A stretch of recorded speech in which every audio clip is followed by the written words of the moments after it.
Hey everybody, welcome to the Fantasy Players Club. I'm your host, Levi the Heartbreak Kid Valentine at Levi_Valentine on Twitter. Joining me are my co-hosts, Brent Heikes. Follow him at Brent Heikes, Heikes on Twitter. And Trevin, the Baby Maker Cremosta, whose tweets are too hot for your eyes. Trevin, you have to move your tweets off OnlyFans now. My nudes are too hot for their eyes. They're trying to shut me down. Yep. You and many other distinguished people who run their business on there. Brent's right here. You can say his name. Oh, man. Poor Brent. You're going to have to find a different side hustle, Brent. I know. Maybe distributing Stella Artois or something. Be more up your alley. Not a bad idea. Probably won't be able to afford a cool vacation again next year, Brent. Probably not. I hear feet pictures are popular, Brent, if you want to look into that. Okay. You Interesting. can probably post those on OnlyFans still, I bet. Yeah, I'll have to somehow try to get my wife to cut my toenails because right now I can't. I can't touch my feet right now, so with my back. So if she does that, maybe I might do those pictures. You could probably charge a premium for uncut toenails or something. Jesus Christ! I'll have to look into that. All right. On a better note, preseason is in full swing, fellas. You been watching any games? We got one going on right now as we record. A couple, actually, I think. But have you guys watched any so far? Yeah, I've watched a couple. Last weekend what was that Saturday? It was like a quadruple header. It's fun to watch, fun to see the guys out there, but I try not to get too excited about guys because there's guys that look. I mean, like they have good stats, and you just kind of want to contain yourself. You don't want to go too crazy and overhype these guys. I don't know, Trevin, have you been watching? I haven't been watching any full games. I do look at the stats for most of them, just to try to get a feel of who they're working around and who's getting receptions or carries or whatever. I do think it's like quarterback. It's nice to see your fantasy guy, be comfortable and make some plays. So when you got a guy doing that, it's exciting to watch. But I haven't been watching any full games. Yeah, I feel like watching a full game is kind of a pointless exercise because after the starters and maybe some of the second string guys are done playing, there's not a lot of value. But I guess it's only one game right now, Patriots and Eagles, and the Patriots are laying the smackdown 32-0. But yeah, I may watch a few series if the top guys are in there, if there's a quarterback competition like what we're seeing in New England or Denver, some of those. It's fun to see the rookies and things like that. But I kind of like Brent, I don't put a lot of stock into any of the results really, unless it's extremely negative for the most part for a player. You know who is putting some stock in the results, it seems, though, is the Baltimore Ravens, who are going for their 19th straight preseason win this week. Is that an all-time record? I believe so. I don't know. Gotta be, right? Yeah, I don't think there's any way somebody has more than that. But what do you think about that streak? Is that impressive, or does it matter at all? It doesn't matter at all. Both. It is impressive, but it's impressive, and it does not matter. Preseason champions, baby. Yeah, put their jersey in the rafters like Nate Robinson. 19-game winning streak. Yeah, he got his jersey retired at Summer League. What a legend. Now he's isn't he the one that got knocked out by one of the Paul brothers? Yeah, that is him. Turned himself into a meme. Poor guy. He should have quit while he was ahead, getting his jersey hung in the rafters. Are you taking any stock in the preseason as far as for your fantasy players, though? No, not really. Honestly, No. You don't get a little excited or nothing? It's fun to see him do well, but I don't. You're not looking to trade for anybody based on something you're seeing in preseason?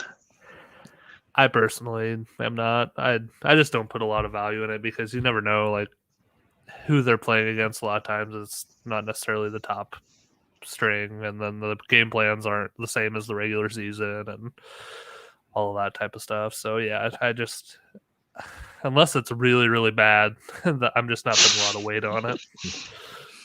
And Brett? it's tough too. Like you watch, I really tried to watch those rookie quarterbacks last weekend, and Trevor Lawrence had a beautiful pass, but he also got sacked twice. Trey Lance had a beautiful pass, but he was like under 50% for his completion percentage. Justin Fields didn't get a first down in his first 3 possessions, and then finally he looked good in the second half against like 3rd and 4th stringers. So Zach Wilson was okay. Who am I miss? Oh, Mac Jones. I mean, he looked good, but I mean, it was against 3rd and 4th stringers. So I don't know. It's like I said, don't get too excited. That Trey Lance throw got me a little excited. Trevor Lawrence to Marvin Jones, that got me a little excited, but I had to contain myself. Trevin, you've been reading camp reports nonstop, watching highlight videos on Twitter, watching some games. Apparently, are you putting much weight in all this content you're consuming? Because you're consuming a lot. I'm not putting any weight as far as making decisions to trade a player, trade for a player, trade a player away, anything like that. That's a permanent move, but it does get me very excited to see a player I have doing well, or a player I did trade away already, like Darnold. That PJ, what's his name at Carolina, really lit it up for his preseason week. So that does, but I'm not making any permanent decisions based on it. It's just fun to look at for me. That'll be interesting to. I mean, if Darnold struggles early, I wonder if they'll play PJ Walker. That'll be interesting. He didn't get much run last year, and Teddy Bridgewater wasn't exactly lighting the world on fire, but maybe another year. We'll see. Yeah. The Denver thing, I know I just said it doesn't mean a whole lot, but Denver is just figuring out who's the starting quarterback's going to be, and they went with Drew Lock as getting more snaps last week, and now they're giving Teddy more snaps this week. So it seems like it's going to matter a little bit as far as who's going to start the season there. I still think it's going to be Lock almost no matter what. And I stand by my comment about basically what I said last year, or said in comparing it to Carson Wentz and that situation last year, where I think you have to give him one more shot, and then you can always put the other guy in if he doesn't do well. But it's hard to say you're not the starter. Go back to him. Yeah.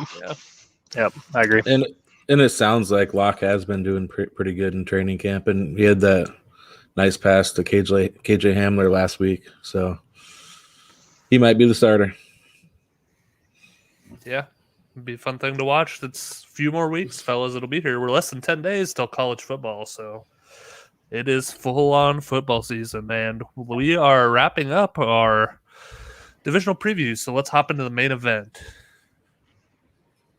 And we've got 2 left to go. We are moving out west, finally. We've got the NFC West this week, and we'll have the AFC West next week. So for the NFC West tonight, we've got the 49ers, Cardinals, Rams, and Seahawks. Last year, Brent, this was kind of an interesting one. We had on Dave Wright at FF_Spaceman as our guest to discuss this division. Our dynasty buys, mine was Russell Wilson, yours was Chase Edmonds, and his was Tyler Lockett.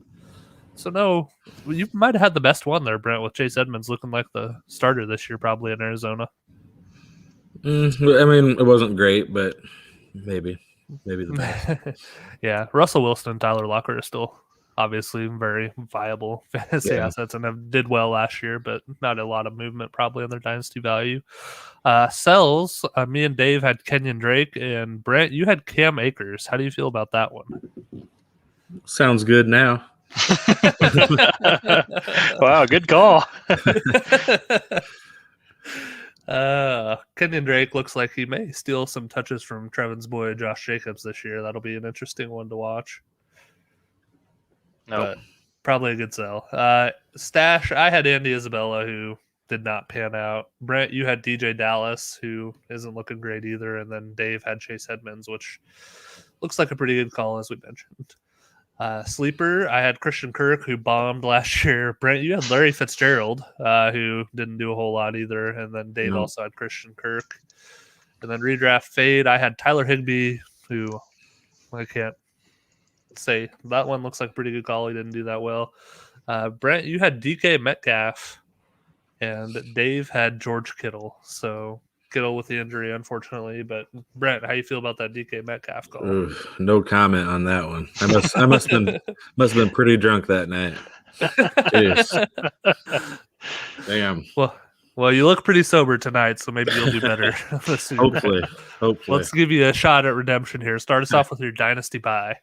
All right, my buy is Cooper Kupp. I really like Robert Woods too. It was tough to choose between Kupp and Woods. I do think they'll both have pretty good years like they have been, but I do think one of them will be a wide receiver 1 this year. And my guess out of the two is going to be Kupp. I do think he'll be Matt Stafford's go-to guy. And with Cam Akers out, I think they'll pass more than what we all thought as of a month ago. Kupp had 125 targets, 92 catches, 974 yards, and 3 touchdowns last year. But in 2019, he had 134 targets, 94 catches, and 1,162 yards and 10 touchdowns in 2019. So I think he's going to have a few more years with Matt Stafford, and I think he could go back to his 2019 form and have that type of year again, where he can be like a low end wide receiver 1 type player, and maybe get in that double digit touchdown range. So I like Kupp. Trevin, any thoughts on Kupp?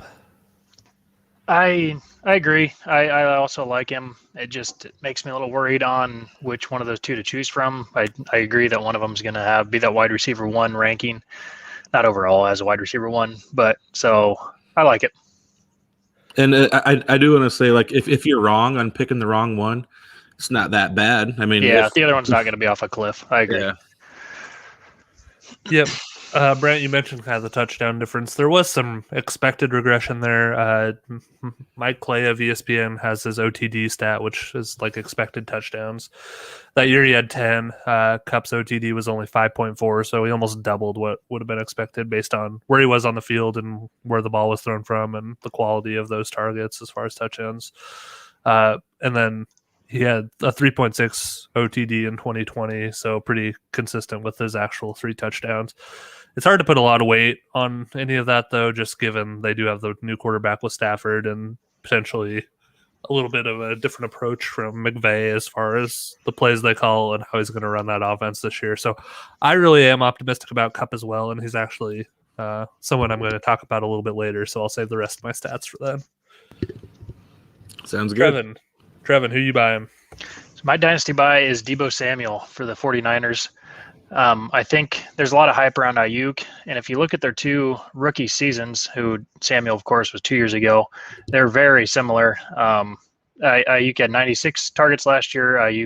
Samuel had 81 his rookie year. 802 yards for Samuel, 748 for Ayuk. 3 touchdowns receiving for Samuel and 5 for Ayuk. And then Samuel did have a little bit more rushing for 159 yards and 3 rushing touchdowns his rookie year to 77 yards for Ayuk and 2 touchdowns. So Ayuk's getting a lot of shine right now, a lot of hype. Samuel is wide receiver 33 in startup drafts. Ayuk is wide receiver 22. So I just think they're more closely they should be closer on those. I think they're about equal in my eyes. So I'm just going to take Samuel out of those 2.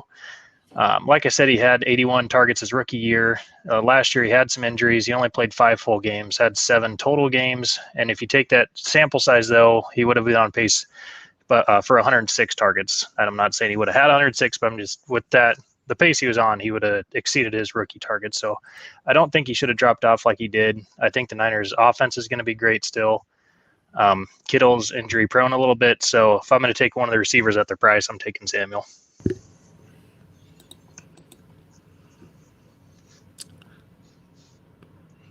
Yeah. Well, I don't know. It's I don't hate it, I guess. I'm looking at who else is getting drafted around him, what other wide receivers are. I'm thinking I like Antonio Brown better. I like Devontae Smith better, DJ Chark, Jerry Jeudy, Tyler Boyd. I'd rather have those guys instead of Deebo Samuel. I do like Ayuk quite a bit. I think he'll be the number 1 guy there. I mean, if George Kittle is healthy, I think he'll take away some from Deebo. But I like Deebo as a player, and they're still going to use him. He's going to get some rushing. He's going to get some carries, but I do think the 49ers want to run the ball, especially if they have Trey Lance at quarterback. So I don't know.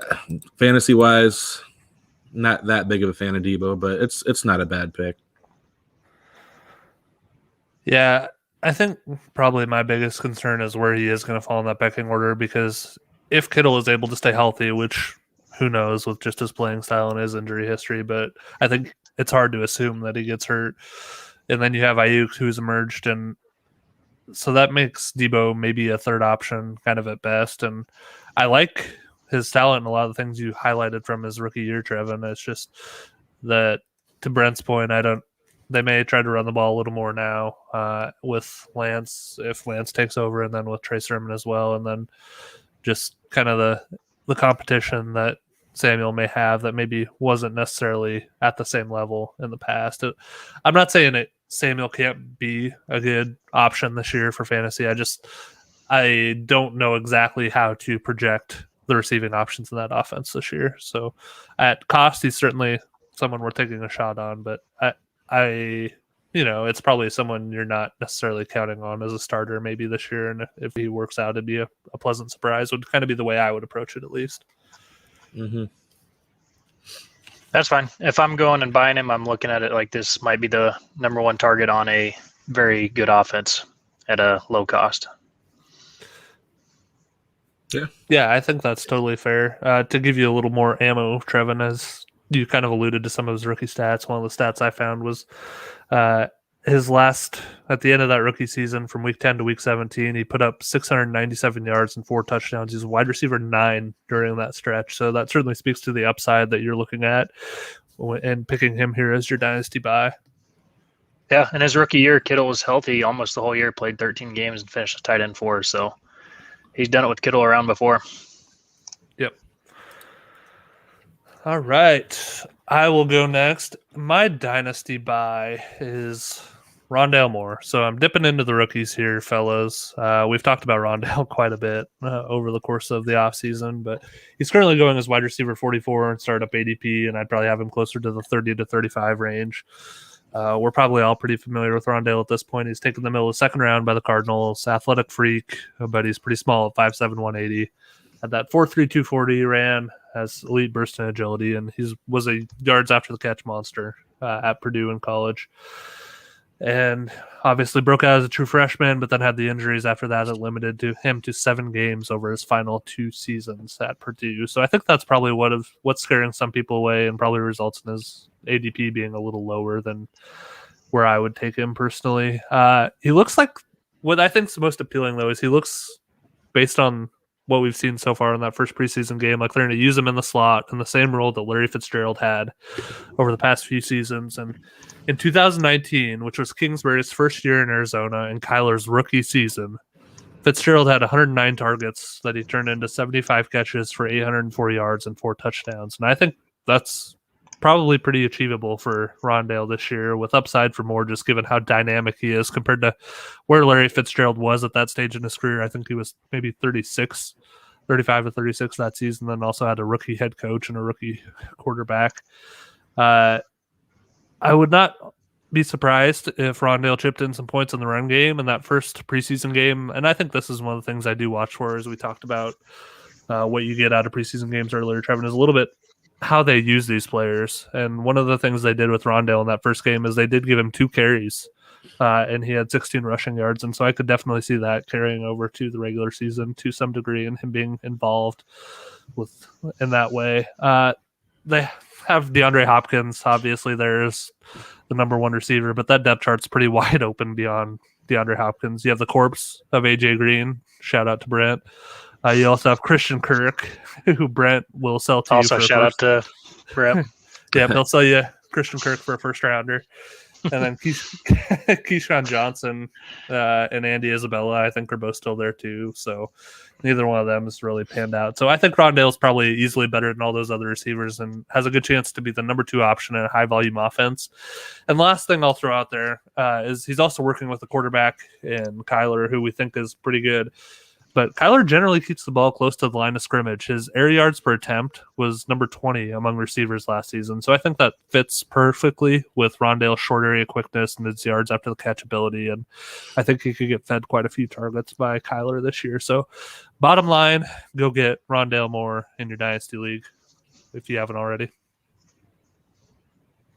I'm gonna talk about Rondale Moore later on, but I love him. One more stat for you is Arizona used 4 wide receiver sets on 20% of their offensive snaps last year, and that was far more than any other team in the league. So even if he's not right away number 2 receiver, he's going to be on the field. Yeah, it's a good pick. I wouldn't say I love him. I feel like it's a really good wide receiver rookie class this year. There's a lot of rookie wide receivers that I like, and he's one of them. So, I mean, good offense, probably be the number 2 wide receiver there. I mean, what's not to like about that? So I like it. Yeah, you do, Brent. You love it. And Trevin, to further elaborate on your point about the 4 wide receiver sets, they also ran 3 wide receiver sets 46% of the time. So you add those 2 together, most of the time they have 3 or more receivers on the field about 2/3 of the time. So Rondale's going to be on the field a lot and have a lot of opportunity. Trevin, you want to give us your Dynasty sell? My Dynasty sell is Tyler Lockett. I think you can, whoever you're selling him to, I think you can still say he finished as I had this up. I don't remember where he finished last year. Finished pretty good overall for the season. But of course, as we've talked about it before, 53 points came in a single game. That's 20% of his total points. And then 42% of his total points came in just 4 games.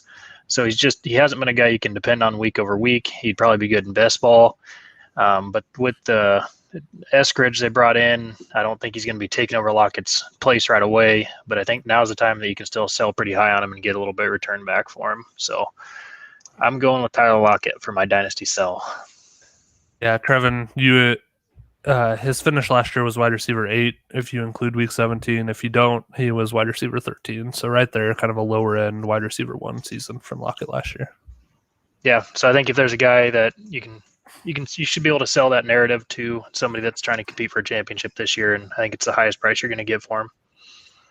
Yeah, I'm going to talk a little more about Lockett later, but I have a lot of the same things that I don't like, especially just his boom bust nature, and I'll give a little more detail on that later. But yeah, he's someone who he's going to get you the production at the end of the year. You're going to look up and say, wow, he finished as a wide receiver 2 or a wide receiver 1. It's just figuring out those weeks when you're going to be able to start him.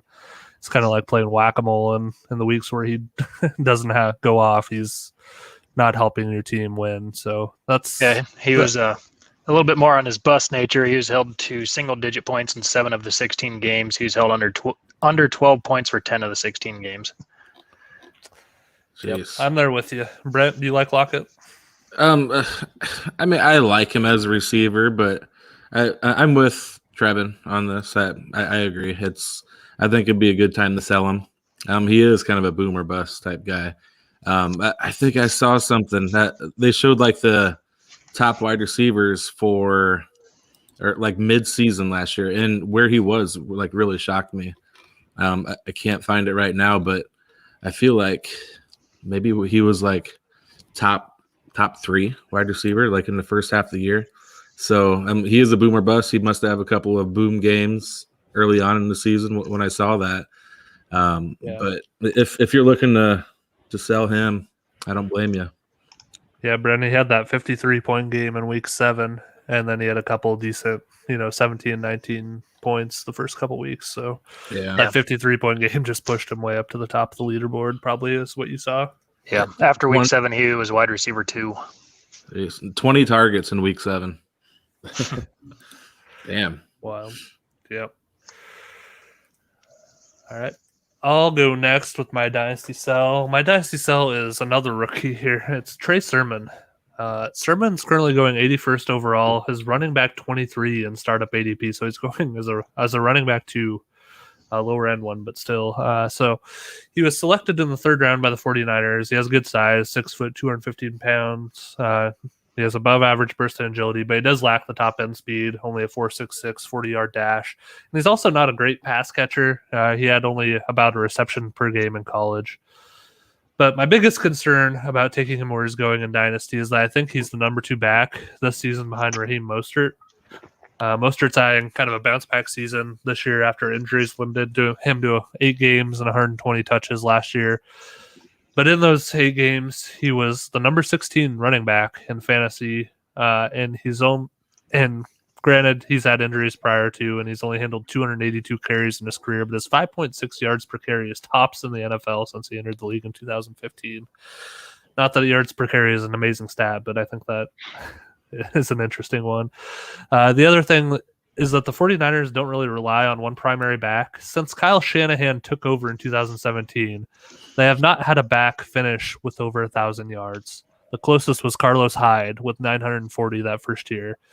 So I could easily see this being like a 60-40 split this season. And then they also have Jeff Wilson, who could be returning as soon as week 8 after tearing his meniscus during OTAs. Wilson performed well last season, and he actually led the team in rushing with 600 yards. So you're looking at potentially 3 guys in the mix. And then Mostert is 29, and his contract is up after the season. Jeff Wilson is also a free agent after the season. So there is a path to Serpin becoming the clear lead back after this year. But I also think there's a good chance that they bring in someone else to compete with him for that role, and he just never dominates the workload or provides the upside that many people are looking for, taking him as running back 23 in Dynasty. So I have a hard time seeing his path to providing a return on that value over the next few years. I think the thing that you're hoping for is just that they don't bring in anybody else of consequence after this year, and I just have a hard time seeing that when you look at their depth chart if they don't re-sign Mostert or Wilson, but we'll see. Yeah, I don't like that I keep agreeing with you tonight, but I agree with you, and I'm going to be talking about it more later on. But the 49ers, I kind of broke it down last year as far as if you know which one to hit on, which running back every week, then you're going to have a top 5 running back in your fantasy league. But it's just impossible to know which one they're going to be giving those carries to and giving those touches to every week. And so I'm not going to bank on the rookie this year or in the near future. So I agree. I think he's being drafted too high. He's being drafted like his future is a Bill Kell back, and we just don't know that that's going to be the case. Well, I will disagree, but I don't strongly disagree. And it's not like I'm buying Trey Sermon. And I know, I mean, you've never liked him, Levi. You've never liked him. Admit it, Levi. I fully admit that. But I don't know. I just think with Shanahan, yeah, he always does seem to have 2 running backs.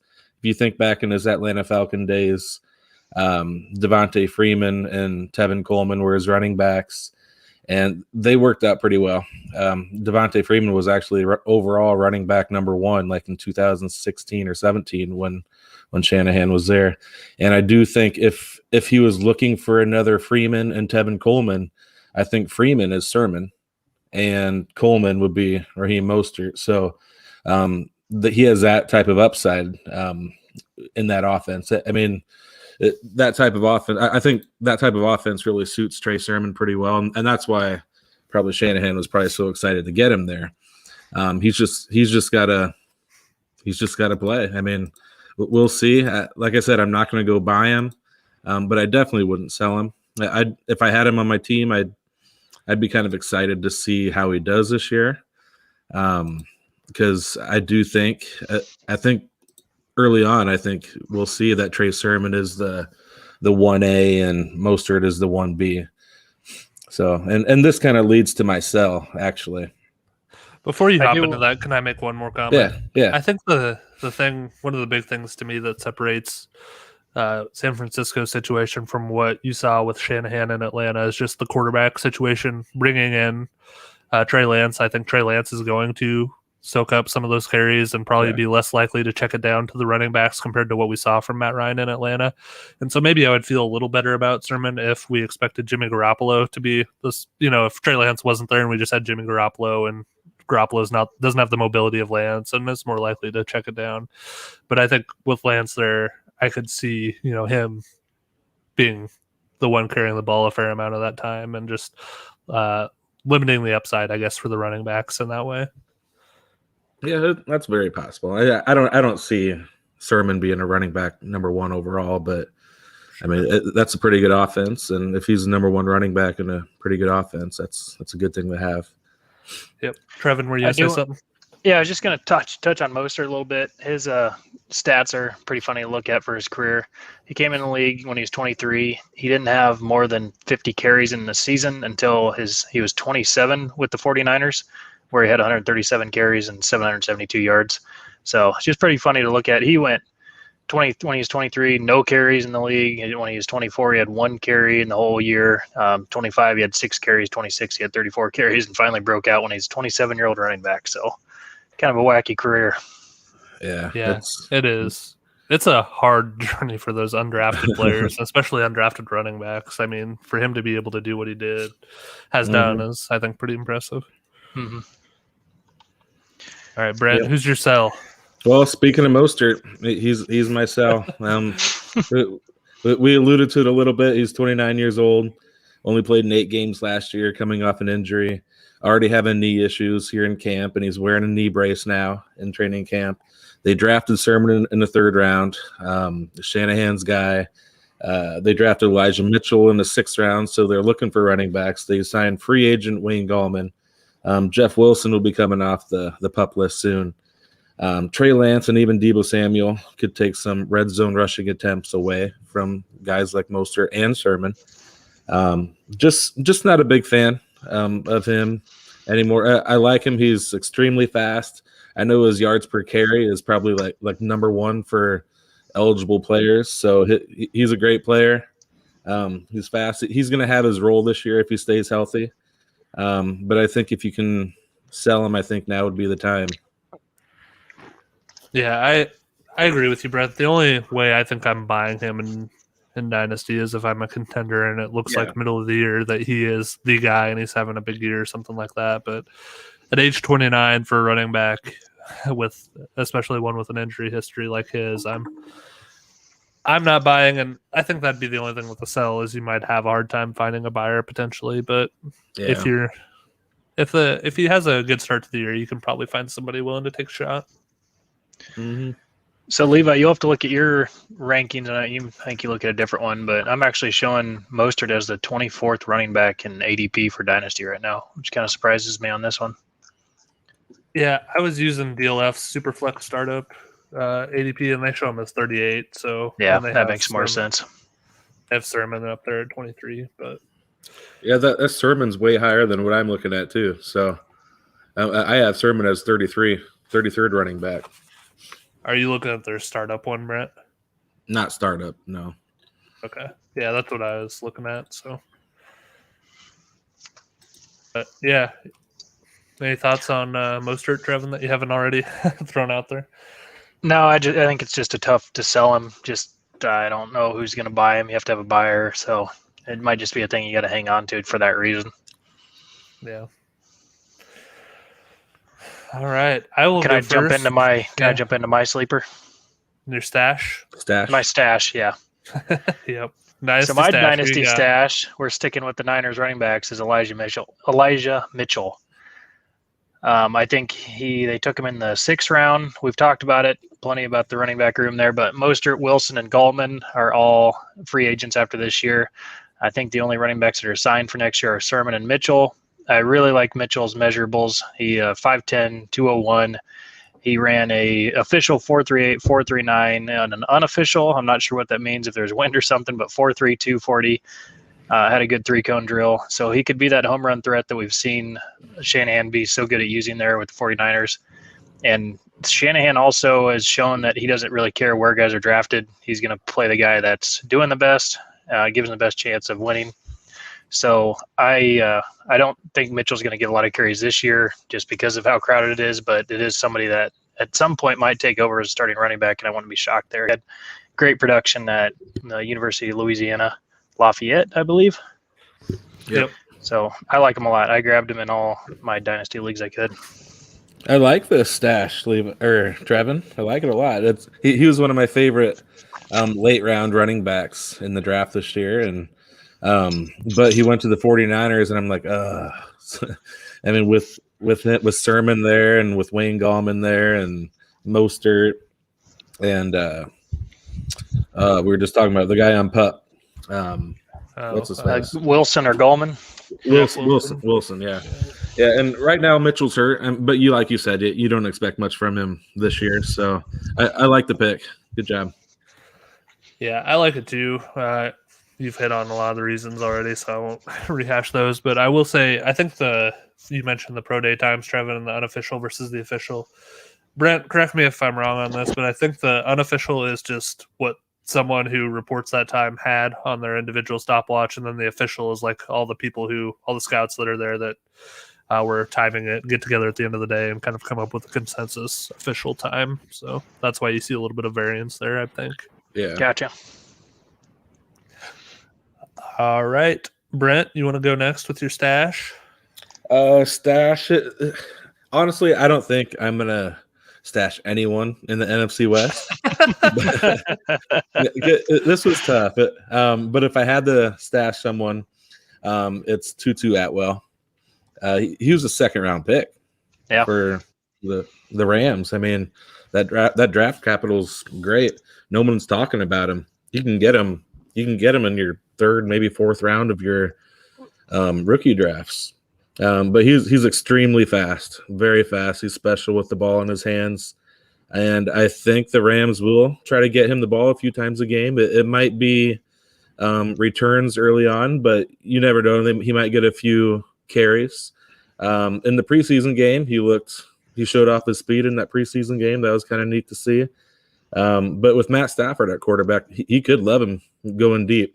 I wouldn't expect much this year, but maybe as Kupp or Woods get older, maybe Atwell might have a role as a number 3 receiver on this team. He is extremely fast. He's also extremely small. It just boggles my mind every time I look at it. 5'9", 165. That's a tiny dude. That is a tiny dude. Trevin, you like Atwell? Yeah, he has almost as good a draft capital as Kadarius Toney, so I think that's something you can really hang your hat on. No, I'm just giving you crap. I like him. He's fast. He can do special things with the ball in hand. It's exciting that he's at the Rams with Sean McVay. Seems like he can really scheme together anybody to be successful. So if he has a weapon like that, it'd be cool to have on your team and see what he can do. Yeah. I like Atwell, Brent, but I think I prefer a different Rams second-round pick as my dynasty stash, and that's Van Jefferson. Jefferson was their second-round pick last year out of Florida. Speaking of our favorite Florida receiver to go in the first round, he and Kadarius Toney, they played together. Last year, he played in 14 games, had 31 targets that he converted into 19 catches for 220 yards and 1 touchdown. He was on the field for 24% of their snaps, but I think he could play a larger role in 2021, be that potentially wide receiver 3 if he can hold off Deshaun Jackson, who's now 34 years old, and rookie Tutu Atwell, as you just mentioned, Brent. But I also think even if he doesn't get that number 3 role, or if he just has still limited playing time, if Kupp goes down, you could see Van Jefferson take over that slot role. Last year, Kupp missed some time in that divisional game against Green Bay, and Van Jefferson came through with a decent showing in place of Cooper Kupp. He had 6 catches for 46 yards and a touchdown on 7 targets. So that is really appealing to me, potentially, just to have him, have that upside of potentially being the number 3 receiver in this offense and potentially being the slot guy if something happens to Cooper Kupp. He spent about 19% of his time in the slot in 2019. So, yeah, I think that there's a couple of ways for him to become viable here, and that's kind of what appeals to me a little bit more about him as a stash than Tutu at this point. Yeah, I mean, I like that too. I mean, it's tough to see him as a stash. I didn't think of him as a stash, but you could stash him early on, then maybe he can have a big role later on. So I get it. I like that too. Trevin, What are your thoughts? Yep, I'm all right with that. I can't stop thinking about Kadarius Toney, and I remember some camp stories that came up with him. It sounds like the Giants camp is just brutal, and Tony, it was reported, caught his first catch of all practices. He was out for a week with the COVID protocols, and they've just been terrible. It sounds like it might already be a bust there. Dang. So there we go. Now we're talking about Tony. We've talked about Tony enough over the years. I'll go first with my redraft sleeper. Speaking of Rams receivers, I went with Cooper Kupp here. I kind of alluded to it earlier. He's currently going 52nd overall as wide receiver 20 in the range of Tyler Lockett, DJ Moore, and Deontay Johnson. So DJ Moore would probably be my favorite out of that group, but I think Cooper Kupp would be probably my second choice. Kupp played 80% of the Rams snaps, ran 82% of the routes, had over 8 targets per game in both 2019 and 2020. Brent, you mentioned kind of he fell from wide receiver 4 in 2019 to wide receiver 26 in 2020, and the primary reason was that touchdown regression, which we talked about, because his efficiency was otherwise pretty similar to years past, and he's finished no lower than 13th at wide receiver in receptions, yards after the catch in each of the past 2 seasons. And then he actually out-targeted Robert Woods, 134 to 128 in their 16 games together last season, which, you know, he's one of the game's top slot wide receivers. They're getting Matthew Stafford, so he has a quarterback upgrade. I think you can count on him for wide receiver 2 level production this year with some upside there as well. Yeah, great pick. Nothing else to say about Kupp. We talked about it a little bit earlier too. Said I like him. Yep, I agree, obviously. But Trevin, you want to go next? So my redraft sleeper, this is actually where I have Rondale Moore. I think he's going to be – I'd love him in Dynasty, but I even like him counting on him this year already. I think he's just going to come in there and be that at least wide receiver 3 and not be too long till he's that wide receiver 2. I think he's going to get some good volume. I don't think he's going to be a guy that's going to have a lot of downfield threats or anything like that right away, but you talked about how they keep a lot of the stuff close to the line, and that's where Rondale Moore excels at, catching those close to the line and getting the yards after the catch. So I like him right away for this year. He's currently in ESPN going as wide receiver 67 behind guys like Jamison Crowder, AJ Green, Jacoby Myers, Russell Gage, Nelson Aguilar. So I would pretty easily have him above those names and have him quite a bit higher than that. So I like him to count on him right away this year. As someone in a redraft league with you, Trevin, just how high would you be comfortable taking Rondale Moore? Now it sounds like you're asking for too much. I'm doing the listeners a service, that's all. I named some names there. I'd comfortably take him above his ADP here, and said some names above him. Brent, do you like Rondale in redraft? Yeah, I do like him in redraft. I think we'll see what he's going to do his whole career this year. Like I said, I don't love him, but I do like him. I like him better than AJ Green for redraft. So I'm with Trevin there. I mean, the biggest thing with Rondale, and I think Levi brought it up earlier, I'm a little scared about his injury history. And, I mean, taking the pounding from the NFL defenses, if he is getting a couple carries a game and a couple catches, just has me worried a little bit. I wouldn't be reaching for him too much, though, like you guys. Yeah, I think that's a fair concern when it comes to Rondale. But, yeah, I like him for redraft too, Trevin. I thought you were a little more averse to rookie. I am, so that's why it's even more surprising that I would like him. Mm-hmm. Okay. Yeah, that is surprising. But you really love you some Rondale, apparently. I do. Brent, who's your redraft sleeper? My sleeper is Chris Carson. I've always been a hater of Chris Carson. I'm like, okay, the Seahawks are going to find their next running back this year in the draft or in free agency. I've been saying that for about 3 or 4 years now, and Carson has always came out of the pack as the guy. And when he was healthy last year, he looked really good. He's drafted in the area of like David Montgomery, Josh Jacobs, Miles Sanders, Kareem Hunt, Henderson, Travis Etienne, Mike Davis, and Myles Gaskin. I'm taking Chris Carson over those guys all the time. Like I said, he played injured most of the year, and he even missed some games. I think he missed like 4 games. But he still had 141 carries, 681 yards, and 5 touchdowns last year. But the 2 previous years before that, 2018 and 19, He was actually total close to 2,400 yards and 16 touchdowns in those 29 games. So he did really good in 2018 and 19 when he played close to full seasons. But he's the number one guy there. I think Seattle wants to run the ball. They're going to keep on running the ball. And if Chris Carson stays healthy, I think there's no question he can be a running back one in fantasy. So I really like Carson this year, and he's on a lot of my best ball teams too.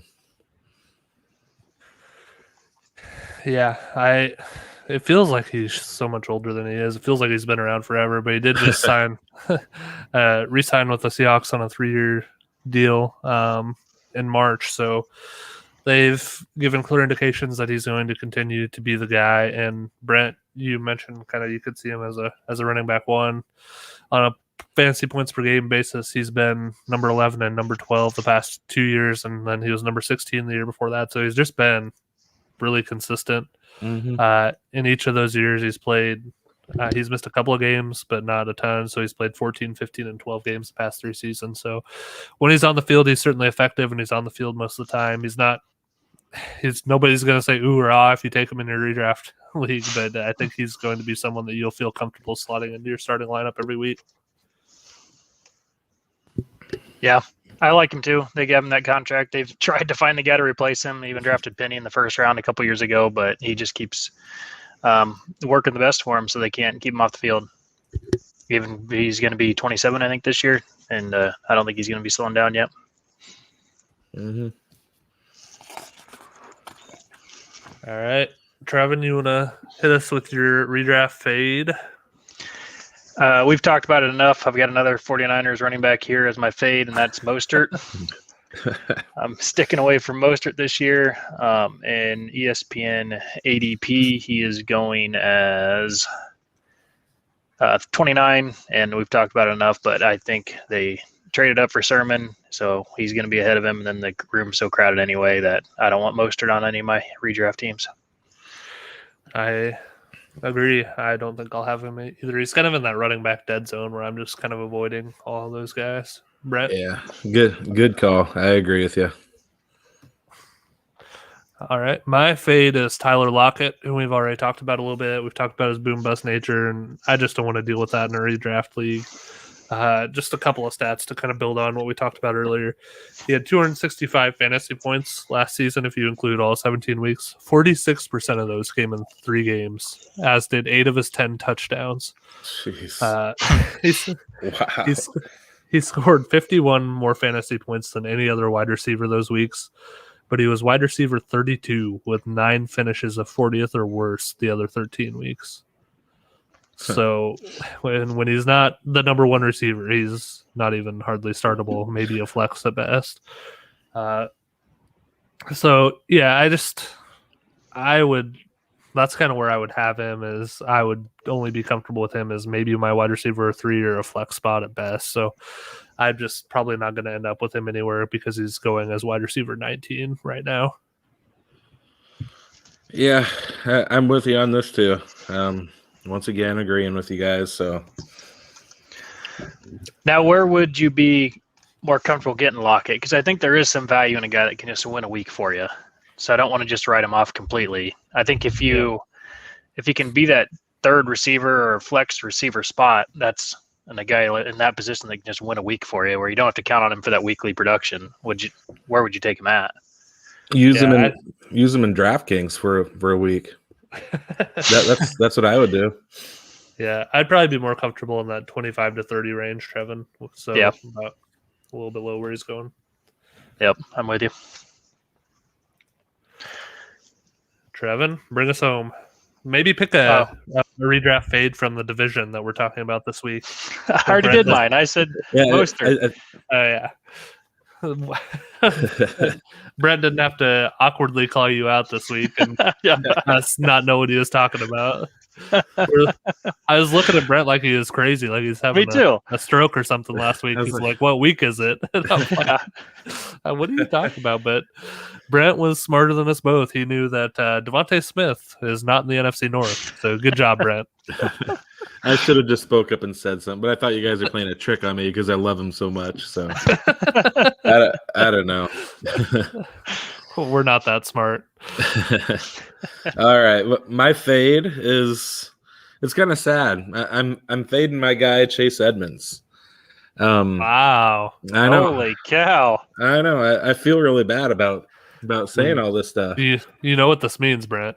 What? Chase Edmonds is about to have like a running back 10 or 12 type season after you're finally off. Honestly, I'll take it because I have him on a lot of my teams. But we're talking redraft fade, and he's getting drafted a little too high for my liking. Javonte Williams is getting drafted after him. I'd much rather have Javonte Williams. I really like him this year. James Robinson, I like him better. Damian Harris, I like those three running backs a lot better than Chase Edmonds. So I'd rather have those guys on my team. His lack of goal line touches really bothers me. It's pretty awful numbers to look at. And it's not going to get any better this year with James Conner there. He didn't look that good when he got the opportunity last year when Kenyon Drake got hurt too. Edmonds was the guy for I think just like a game or two, but he didn't look the greatest. He is what he is in my opinion, and he's just a decent to good running back, who's also a good third down back, and I just think that's what he is. I do think he has a pretty long career in the NFL. I just don't think he's worth drafting. Where he's getting drafted at. So I'm staying away from Chase Edmonds and all my best balls and all my redrafts. So I'm sorry, Chase. pour one out for Chase. I think you bring up some good points, Brent. I really do. It really does limit his upside if, Kyler Murray is continuing to take a lot of those goal line touches and get those rushing touchdowns like he did last year. And if it's not him, if it's going to be potentially James Conner, then that really, limits the upside for Edmonds on a week-to-week basis. And then you're really just relying on his receiving and his carries between the 20s, which he is a really good receiver. He had 53 catches for 402 yards last year, but it's just hard to get those running back one type weeks if that's what you're limited to. And Rondale Moore probably hurt him too. That's what I was going to say. Rondale Moore could eat into some of those targets that Edmonds was getting in the past. Yeah. No, but like you said, Brent, he had his chance to kind of be the guy for when Kenyon Drake was down for a little bit, and he's not a high volume running back for attempts. He had one game last year. He averaged 4.6 yards a carry. He only had more than 10 attempts in 2 games. In the one game, he had 25 attempts, week 9 against Miami, and that went for 70 yards on a 2.8 average yards per carry. So he's just not a high-volume guy. He gets good yards per carry when he's only getting 8 rushing attempts, but he had 1 rushing touchdown last year. So his overall is good when you can get those 53 catches. He had 448 yards and 402 receiving yards and 4 receiving touchdowns, but he started eating into that receiving targets, and his value drop was pretty quick. So I'm with you. Yeah. Trevin, you didn't want to mention the week before his 25 carry game. He had a game with 5 carries for 145 yards against Seattle. So if you put those two together, 30 carries for 230 yards, that's not too shabby. I agree. I think you're looking at receiving yards with that, though. I think he had 5 carries for 58 rushing yards. He did have 7 receptions for 87 yards, so he had a big game there. Yep. My bad. But yeah, that's what he could do. He'd get the 5 carries and 58 yards is more of his game, and he gets the 25 carries and gets 70 yards. So it's just kind of a ceiling to what he can get you. Yeah. Yeah, and he only had that one week that we just talked about where he had the 7 catches. The rest of them were all 5 or less. So 3-4 a lot of weeks. Yeah, he's a pretty dependable guy that can get you the 10 points a week, but you can't really ask for too much from him, and that was before Rondale Moore and James Conner came. Yeah. All right. Well, that was a fun one, fellas. We got one left. We'll look forward to next week. Can I give you guys some breaking news? Hit us. The Washington football team has reportedly they're down to 3 options for their names, but then they put out a graphic on their social media that had 8 So on their own social media, they said the list of 3 finalists were selected from this 8 candidates. This is from, I don't know why they're playing coy when they're the ones reporting this. But anyway, here's the 8 names they got. No, let's save that for the after show. Can we do that? Okay, that's fine. All right. We have a much more important question, which is our question of the week. And this comes from, we're having a debate in the happy hour chat this week about what the capital barbecue is, which obviously it's Kansas City, so we don't need to go into that. But that led me to the question of the week, which is, which smoked meat is your favorite? So you got some options like ribs, brisket, pork shoulder, sausage, chicken, all kinds of options. Brent, are you a big smoked meat guy? Oh, I love doing it. I would say a good brisket is probably my favorite, and but you can't go wrong with pulled pork, making a pork shoulder. I'm not a fan of ribs that much. I mean, I'll eat ribs, but I love it. I love smoked meat. Yeah, Trevin. Yep, it's one of my favorite hobbies is smoking some different meats. I really like any of them. Oh man, I made the worst brisket ever made last weekend. I don't know what happened. But anyway, my favorite is actually probably beef ribs to smoke and to eat. It's not something that is always at the store, so when I find them, I always buy some. And they're not very popular. I don't really know why, but I love them. That's my favorite thing. Interesting. Mm-hmm. I like ribs too, but I'm a little more traditional than it sounds like you are. So, yeah, beef ribs or pork ribs? So I think it's usually pork. Like when I go to the local restaurants here, that's usually what they have. So that's what I'll end up with. But it's so hard because I love smoking too, like you, Trevin. But I just don't. It's pretty labor intensive, and with 2 kids, I don't get to do it nearly as often as I used to, which is unfortunate. And it's also hard, to justify spending all that time and doing all that with 2 kids and with some of the best barbecue restaurants you can find within a 15 or 20 minute drive of my house. So I think love make the case of why you should be doing it with 2 kids, though. Sure, why? I know you got a good smoker. You got a big green egg. Just start your pork butt. They're like $10. Put that thing on at night, about midnight on a Friday night, Saturday night, and you just let it go until noon the next day, and then your pork butt's done, and then you've got food for the whole week, and you don't have to worry about cooking supper every night for your family. Yeah. That might be some of the easiest food to make, out of all foods, pork butt. Yeah. It's simple stuff. So I don't think you have an excuse. You put the kids to sleep on a Saturday night, and then you go out and start your pork butt, and then you take it off at noon the next day. Trevin, you're going to be a father soon, and you will have a lot more appreciation for how enjoyable it is to get a decent night's sleep once you have a newborn.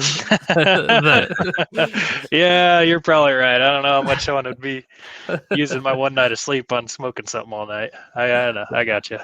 And obviously my kids are a little older now, but it's still common to have to get up in the middle of the night, or they'll come sleep with us and you don't sleep well at all. So I appreciate where you're coming from, and maybe once they're a little older, that'll be a great way to spend a Friday night. But I'm not a father yet, so you can tell me if this thinking's wrong, but I'm thinking maybe just put the little bassinet right next to the smoker, and then I can just be watching them both. Yeah, definitely. There you go. That'll be good then. Yeah. So, Trevin, I do enjoy your Snapchat stories when you're smoking your meat. So, what wood do you like to use when you're using brisket? So my buddy actually works at a barrel. It's called Midwest Barrel Company here in Lincoln, and they take wine barrels and whiskey barrels and tequila barrels, and they do some decorative stuff with it, but they also chop up the barrels into chunks that you can use for smoking. Okay. And so it's oak wood, but then it's used in whiskey or whatever. Most of the time it's whiskey. And then, so that's what I've been using. Those have been burning really clean. But other than that, I just kind of do the oak and hickory and mesquite for the most part. And usually the fruity woods, I throw in some of them, but on long smokes, you don't usually want to do fruity woods. You'll give it a little bitterness taste. So I'll put a little bit of cherry in there, but not big chunks of cherry. I like using apple once in a while. Yeah. I always use apple for the pork butt. But charcoal for the most part with some wood chunks in it, and just the charcoal always burns better than the wood. Best charcoal I've found is Big Green Egg charcoal. It's pretty good. I've used quite a few different ones, and that's the one that never have to worry about it going out or getting hot and cold. Yeah. I use Fogo, and I like that quite a bit. I've tried. I think it's comparable to Big Green Egg, maybe. I don't know. It's been a while since I've used the Big Green Egg one. I got, I think, a bag when I first started, but I've tried a few other ones, and that's probably my favorite of the non-Big Green Egg that I've tried. The worst one is Cowboy charcoal. Cowboy that something one charcoal. sucks. Oh, God. I didn't know you tried it, too. It's the worst. Yeah. Well, does it like spark, kind of? Yeah. It's like, Yeah. yeah. It doesn't burn even at all. It's terrible. Never buy that again. Yeah. All right. There's smoke talk. If you had to, so let's do, if you just had to power rank those, if you had to do ribs, brisket, pork, what order would you have those three? Real quick. Mine's beef ribs. And then for eating, I like brisket, but for making, I like pork butt. It's just so easy. Brisket just takes some skill that I can, like I did last week, and screw it up. So I'd go beef ribs, pork butt, brisket, and then pork ribs. Honestly, it does kind of depend. Like, am I going to make it? Because if I'm going to make it, I do pork butt. But if someone else is making it, I'd probably take the brisket. Yeah. Brisket I costs so agree. much too. It just stings so bad when you screw it up. Mm-hmm. Yep. I think that's the order I'd have them for eating is ribs, brisket, and pork shoulder for sure. All right, fellas, let's do a quick beer check before we go. I have Samuel Adams Lawn Chair Lager. Pretty sure I've had this one on here before. Great summer beer. I don't remember you saying that one. I remember you saying like an Easy Rocker or something. Porch Rocker is their other one. Porch Rocker. I don't remember Yep. Lawn Chair. Yep. This one doesn't have the lemon flavor. It's just a, nice slider summer lager. So 8-3 tonight. Nice. Wow. What do you got, Brent? I'm drinking, once again, Thunderhead Brewing Company, Leatherhead Red. I might have had this before on here. I can't remember. It's not great, but I'd probably say 5-8. So I got some more Yingling beers. This one's a Lord Chesterfield Ale. It's in a green can. It's got, I'm assuming, Lord Chesterfield's face on it. I don't know who that is. Have you had this before? I've had this isn't my first one out of the case, but it's my first time having these. Yeah, the first case of them I've had. It's pretty good. Like all the other Yinglings that I like. We'll say 7-8 on this one. Nice. That's a good score. How many, I guess, is your favorite Yingling just the standard? I don't even know what their most common or most popular. Yeah, the one's just called Yingling Lager, maybe. It's just, there's a standard Yingling. Yeah.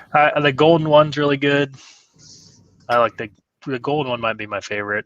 There's a Flight that's a good light beer. And this Chesterfield, it's kind of a darker one, but it's good too. Yeah. All right. Well, thanks Come to Nebraska, Yingling. Thanks for being part of the Fantasy Players Club, everybody. We'll have a new episode for you next week that'll live stream on Twitter, YouTube, and Facebook. So hop in the comments and hit us up with some questions or some feedback. And while you're at it, go into the reviews of your favorite podcast player and give us a 5-star review. And if it's if you do that, or if you write something out, even if it's not 5 stars, we'll read it on the air. So help us out. Hit us with some comments, hit us with some reviews. That helps us grow the show. Until next week, on behalf of Brent Hud Hikus and Trevin the Baby Maker Cremosta, this is Levi the Heartbreak Kid Valentine, wishing you a great week. See ya. Check out Brent's OnlyFans page before they take it down. See ya. All right, Trevin. Washington football team. 8 names that they considered. They chose 3 of these. Do I have that right? Well, They chose 3 finalists out of these. They have chosen 3 according to their social media. they have chosen 3 finalists that were selected from this 8. So they're not saying which of these are the 3 finalists. So I think they're still pretty open to any of these being the finalists. First off, Trevin, before you tell us the names, oh, you got me all excited. I thought a trade happened or something. I was like, all right, here's a big trade. And then you really disappointed me with just this. All right, let's hear them. All right. So number 1, we've got Armada. And then Brigade, Commanders, Defenders, Presidents, Red Hogs, Red Wolves, Washington Football Team. Red Wolves is definitely one of the finalists. Yeah, they've been talking about that for a couple years now. What about the football team? Is that one of the finalists? Yep, that was the 8th one, Washington Football Team. So that's got to be one but of them. It's one of the 3, right? We don't know. Oh, we don't know. Yeah. Oh, okay. Where did you? This came out today. I'm looking for it on Twitter and I can't find it. I don't know. Front Office Sports on what is today? This was yesterday. Okay. Somebody just quote tweeted it today. Breaking news from yesterday. Breaking news from yesterday. Nobody knows when we're recording this. This is Wednesday. Except I said the Patriots and Eagles were playing earlier, but yeah. I did just send you guys the link on text, all the names, so you can see them yourself too. So what are we thinking? Which ones are? What's your final 3 out of these? Well, I think without a doubt, Red Wolves and Football Team are 2 of the 3 finalists. Can we Armada? There's no other Armada except the Spanish fleet, right? That's all I know. So that's weird that's one of the options, right? When it's supposed to be the Washington, you can't have the presidents, which is U.S. presidents, and also the Spanish Armada on your same list of finals, can you? Probably not. An armada is a fleet of warships. That's all. Yeah, that's the only definition I can find. That's what it says, a fleet of warships, and then a Spanish naval invasion force sent against England by Philip of Spain. Yep. So, yeah, I don't think that's it. We'll rule that one out. I don't think Red Hogs and Red Wolves would both be finalists, so I'm ruling out Red Hogs. Brent, what do you got? I mean, for sure, Washington Football Team. I actually think they should just stay the football team. I mean, they made the playoffs last year, so they had a good year last year with that. I guess not good. 7-9. Yeah. But they made the playoffs. I like the Red Wolves, and honestly, I kind of like the Red Hogs. I don't know. It's isn't the Red Hogs to me seems like just a fan servicey name to get people talking. Yeah, don't they wear like pig snouts? Like yeah, because they were the Hogs in the 80s, right? The offensive line was called the Hogs. Okay, I think that'd be kind of cool. Wasn't that a XFL team in DC? Wasn't it DC Defenders last year? And now they're putting Washington Defenders as one of their list of finals. That can't be it. Yeah, DC Defenders was last year in the XFL. Yep. So that's not it. So, Brent, I know you like Red Hogs, but do you think that's one of the finalists, if you had to guess? Because I think that's what we're trying to do is narrow this down to what we think the 3 finalists are, right, Trevin? Yeah. I think for sure Red Wolves and Football Team, but if looking at the others, I'd probably say Red Hogs or maybe even Commanders, maybe. I don't know. The Presidents is so lame. Yeah, I just don't think they'd have Red Hogs and Red Wolves as finalists. That's why I ruled out Red Hogs. They really like the red, though, from what was their hashtag they had when they were Redskins? Hail to the Redskins. It was like 3 letters. That's why they're trying to keep the R for it, I believe. It was HTTR. That's what I'm talking about. Yeah, hail to the Redskins. Yeah. But then you can keep the R on that. Yeah. I'm guessing Football Team, Red Wolves. God, the other ones are lame. Yeah, they are. I don't know. We'll just say Commanders. They can't use the XFL name that was just used for the same area. Right? Yeah, I don't think that would be it. Can't use a Spanish Armada. Yeah. Armada and Brigade both are similar in suck.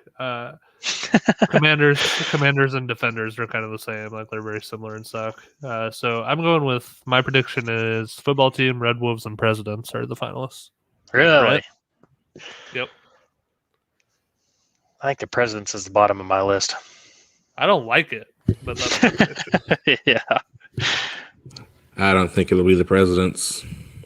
I don't think they'll pick that one. I don't know. I think it's pretty clear they have a top two. Or, I mean, between all of them. I mean, we all agree there's a top two. Yeah. Brent, what's your prediction for the third one? You think Red Probably, Hogs? probably the Red Hogs. I'll stick with that. Commanders is a close fourth place, but I'll go the Red Hogs. All right. There you have it. Why would they say Red Hogs?